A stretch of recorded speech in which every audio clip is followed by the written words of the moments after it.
Muito bom, André Hernan. 3-0 em 2 gols do Daverson e uma assistência, como ele bem colocou na entrevista coletiva. Foi muito boa a entrevista coletiva ontem, né? Ele me corrigiu o Milito e falou: opa, teve uma assistência também. Outro gol do Paulinho, Arena MRV numa festa belíssima e o River sem conseguir reagir.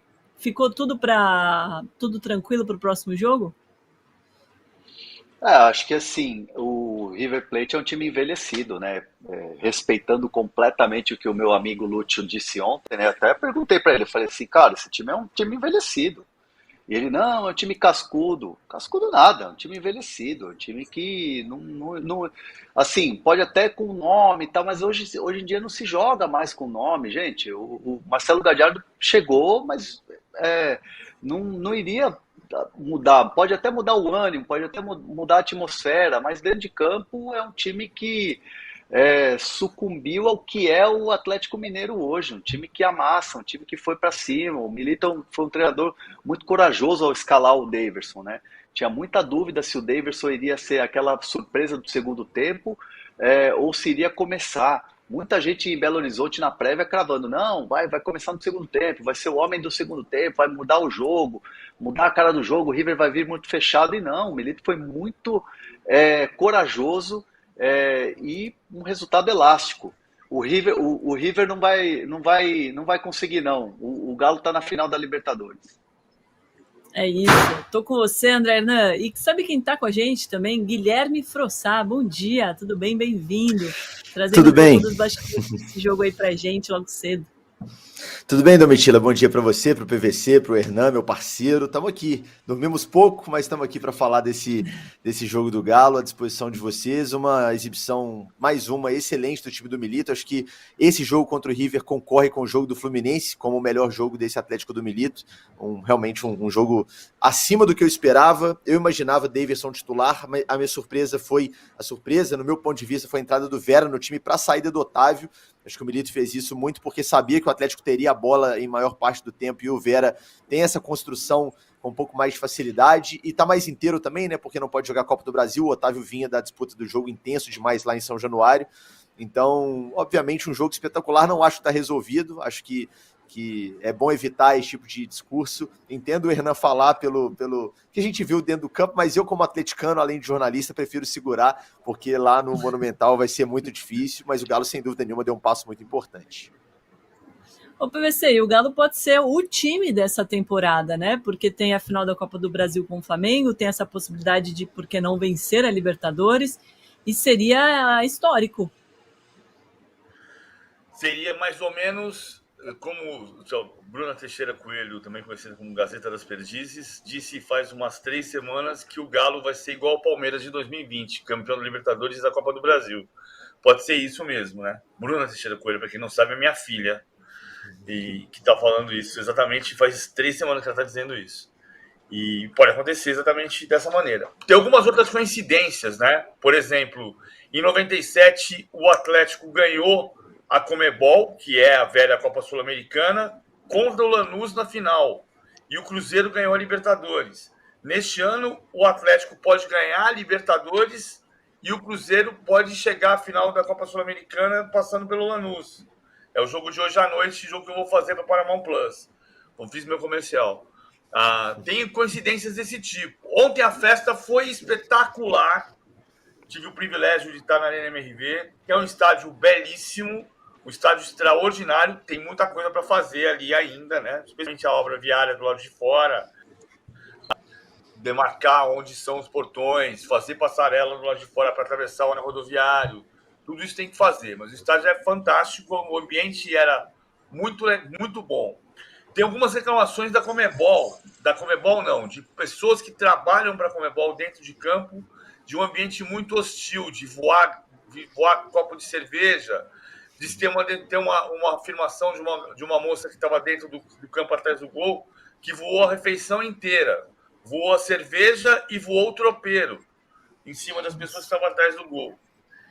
Então isso são coisas para resolver, mas a festa foi extraordinária. A torcida do River ficou mais calada no segundo tempo, mas no final do jogo, ali perto do final, até um segurança. Eu desci para evitar a fila do elevador, desci desci 2 minutos antes, do apito final, e o segurança chamou e falou: vem aqui ver. Olha, essa torcida não para de cantar. A torcida do River não parava de cantar, mesmo tomando 3-0. Mas a torcida do Atlético não parou de cantar. E um detalhe que eu acho muito importante, como a torcida reconheceu. Reconheceu o Daverson, evidentemente, foi o melhor jogador em campo. E a torcida do Galo só chama o Daverson de Deivinho, mas reconheceu o Lianco, que fez uma partida estupenda. O Lianco não perdeu uma bola e ainda fez o lançamento do primeiro gol, que o Hulk ganha no corpo do Pezela e sobra para o Daverson fazer 1-0. O Lianco fez uma partida extraordinária. Só não foi o melhor em campo porque tinha o Daverson. E tava tonto, né? Vale lembrar, né, Domitila, PVC, André Hernan e amigos, tonto não de álcool, pelo amor de Deus, quem nos assiste, mas o Lianco revelou na zona mista que jogou sentindo tontura por 90 minutos. O Lianco sofre de alguns problemas, ansiedade, síndrome do pânico. Ele já deu uma entrevista recente muito honesta, inclusive, e corajosa, falando sobre o tema, e ontem ele falou isso na zona mista como se fosse algo normal. Cara, eu joguei tonto os 90 minutos. Eu perguntei, mas tonto como, cara? Tonto de girar a cabeça? Ele falou, tonto realmente, eu acostumei a jogar assim, é algo que já vem acontecendo, e você imagina, né, se ele tá jogando essa bola toda tonto, ele até brincou, deixa eu tonto mesmo até o final da Libertadores, mas tô com o PVC, se não fosse a partida próxima da perfeição do Daverson, porque é como a gente pode definir aqui, né, o que ele jogou ontem foi impressionante, não só pelos 2 gols e pela assistência, pivô espetacular, o índice de aproveitamento dele na bola aérea é um negócio que não se vê em qualquer lugar, e enfim, muito técnico, né, sem sentir o jogo, passando, driblando. O Davidson fez um jogo muito perto da perfeição, mas abaixo dele estou com o PVC, o Lianco também, partidaça do zagueiro lateral do Galo.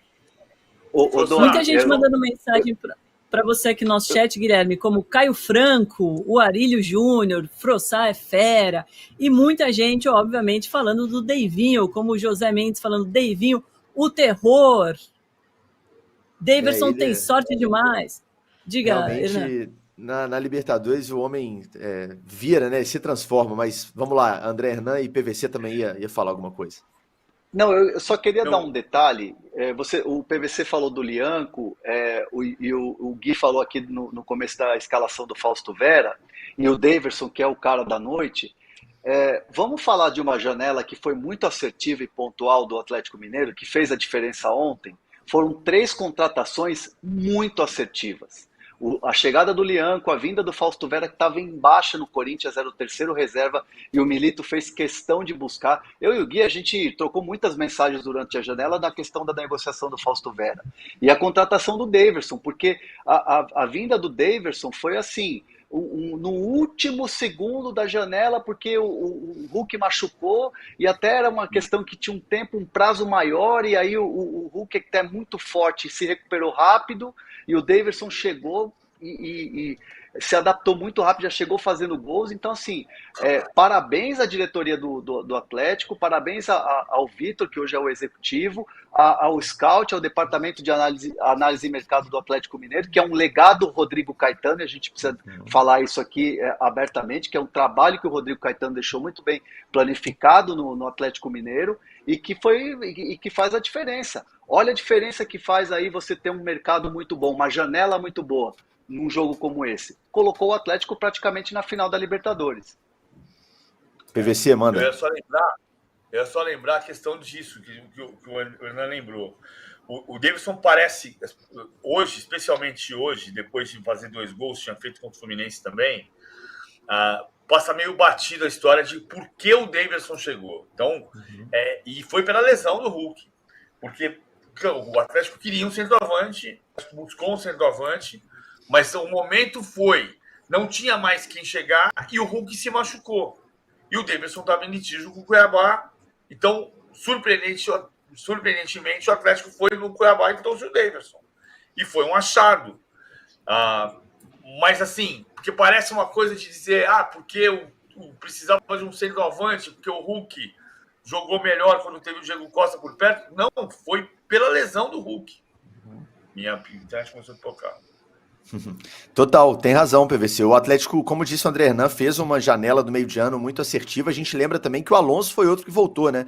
Esse é um cara que o Atlético já conhece muito, foi campeão brasileiro aqui, Copa do Brasil em 2021, mas voltou. Se você pegar o primeiro semestre do Atlético, jogavam na zaga Batalha com Bruno Fux. O Batalha sempre foi zagueiro com o Milito, ele prefere o Batalha ali, e eu prefiro também, tem jogado muito, especialmente contra times que tem esse centroavante alto, como é o caso do Vasco com Verratti, São Paulo com Caleri, agora o River com o Borja. O Batalha vai muito bem contra esse tipo de jogador. Mas a zaga no início do ano era Batalha e Bruno Fux, o lateral era o Saravia, que hoje acabou perdendo a posição, pelo menos nesses jogos mais importantes agora, para o Lianco, que é um zagueiro improvisado na lateral, mas que está fazendo realmente uma fase, né, uma parte final de temporada espetacular. Então o Atlético foi muito bem na janela. Quando o time tá mal, né, nos momentos de crise na temporada, aí o torcedor, obviamente, reclama de tudo e todos, e aí sobra para o Vitor, e sobra para o departamento de análise de desempenho do clube, que é o Siga, e quando tá bem, a gente tem que ser honesto e elogiar, como bem elogiou o Hernan. O Siga fez um baita trabalho, foi o chefe do Siga, Rodrigo Weber, junto com o Vitor Baes, diretor de futebol, que foram até a Argentina negociar olho no olho com o Gabriel Milito e trazer para BH. Então a janela do Galo do meio do ano foi muito correta, não foi volumosa, mas todo mundo que veio está ajudando e realmente potencializou muito esse time e está jogando o melhor futebol na fase que tem que jogar, né? Não tem nada garantido, tem uma final garantida que é a final da Copa do Brasil, um bom passo para a final da Libertadores, mas sem dúvida só chegou lá graças a essas contratações que encorparam o elenco e deram mais opções para o Milito trabalhar, porque o elenco é curto, mas muito, muito bem montado pelo Vitor e pela diretoria. Perfeito, Guilherme. Agora, antes do jogo, o River Plate postou errado o nome do estádio da Arena MRV, chamando a casa atleticana de Estádio Elias Calil. E aí, Hernan, foi erro ou foi provocação? Tá na cara que foi provocação, né? Porque existe uma briga política muito clara ali, né? A família Calil com a atual gestão, os donos da SAF, que são os R's, né? Menin, né? Que são adversários políticos declarados hoje, né? Então, quando você coloca ali um Calil num estádio que foi construído pelos Menin, é provocação. Para mim é uma clara provocação. E isso viralizou ontem, né, Gui, PVC, que vocês estavam lá em BH, né? Total. E Vocês seria o estão nome, aí, né? né? Vale lembrar, né, Hernan e amigos, que seria o nome do estádio. O estádio do Atlético, quando estava sendo construído, né, tinha realmente essa intenção, vamos dizer assim, ou pelo menos no início, de levar o nome do ex-presidente, além de pai do Alexandre Calil, ex-presidente do Galo, na década de 80, Elias Calil. E aí, por uma briga política, o Calil devolveu as honrarias que ele tem do Atlético, foi lá, devolveu o Galo de Prata, por exemplo, que é um troféu que o Atlético dá para pessoas relevantes na história do clube, e disse que era para tirar o nome do pai dele lá em função dessa briga política, né, com os atuais donos, né, já foram investidores, hoje donos da SAF do Atlético. Então, a Arena MRV não chama presidente Elias Calil, mas foi para chamar um dia, e aí é aquilo, né, cada um acredita da forma como acha que deve ser. Será que o River buscou uma notícia antiga ou realmente, entendendo o cenário, fez aquilo para provocar? Fica a dúvida.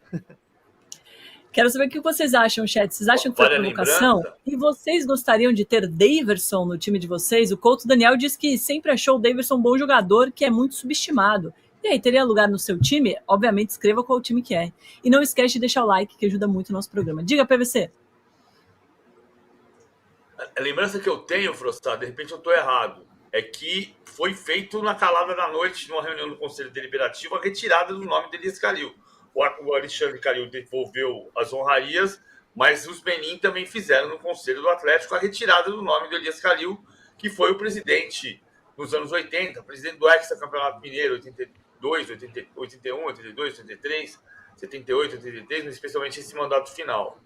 E tem uma ponte que fica exatamente na chegada da cidade do Galo, em Vespasiano, que é uma ponte que se chama Elias Calil. Foi um grande presidente do Atlético, pai do ex-presidente do Atlético e ex-prefeito de Belo Horizonte, Elias Calil. Eu lamento muito, né, PVC e amigos, o fato de haver pai do Alexandre Calil, exato, de haver essa disputa política, porque acaba que os dois lados tentam diminuir o que o outro lado está fazendo, né? E isso é muito ruim para o clube, para a história do clube. Não tem como apagar a história do Elias Calil no Atlético, não tem como apagar a história do Alexandre Calil no Atlético, foi um grande presidente em termos de conquista. E aí vai lá, você pode questionar o uso das finanças do clube, né? Administrativamente foi bom ou não foi, cada um tem a sua opinião, mas foi o presidente da conquista da Libertadores até aqui, a única da história do clube. Então é muito ruim, porque os atuais gestores do clube levaram o clube a muitas glórias, né? O Campeonato Brasileiro de 21, Copa do Brasil, a Tríplice Coroa naquele ano, os grandes elencos que o Galo vem montando desde 2020, desde aquela virada de chave pós-derrota para o Afogados na Copa do Brasil, e ali começa, né, os investimentos, e enfim, o Atlético realmente muda de patamar. Então seria tão bom, né, se cada um respeitasse a história do outro, entendesse que todos foram importantes em seus momentos, mas sem dúvida, essa briga política escalou muito nos últimos anos, a ponto de não só não se falarem, como tentarem interferir na história alheia, vamos dizer assim. E acontece dos dois lados, isso é chato, mas é a realidade. Guilherme, muito legal ter você aqui com a gente. O Forçado definiu a fronteira ali, Domi, que foi a eliminação contra o Afogados. Veja, o Afogados ganhar do Atlético é um contrassenso. Maior do que esse contrassenso, só quando o Afogados ganhou do Náutico. Aí foi o cúmulo da antítese. Guilherme, obrigada demais pela participação. Volte mais vezes. Imagina, foi um prazer. Sempre que quiser, é só chamar. Um grande abraço aos amigos. Até a próxima. Até.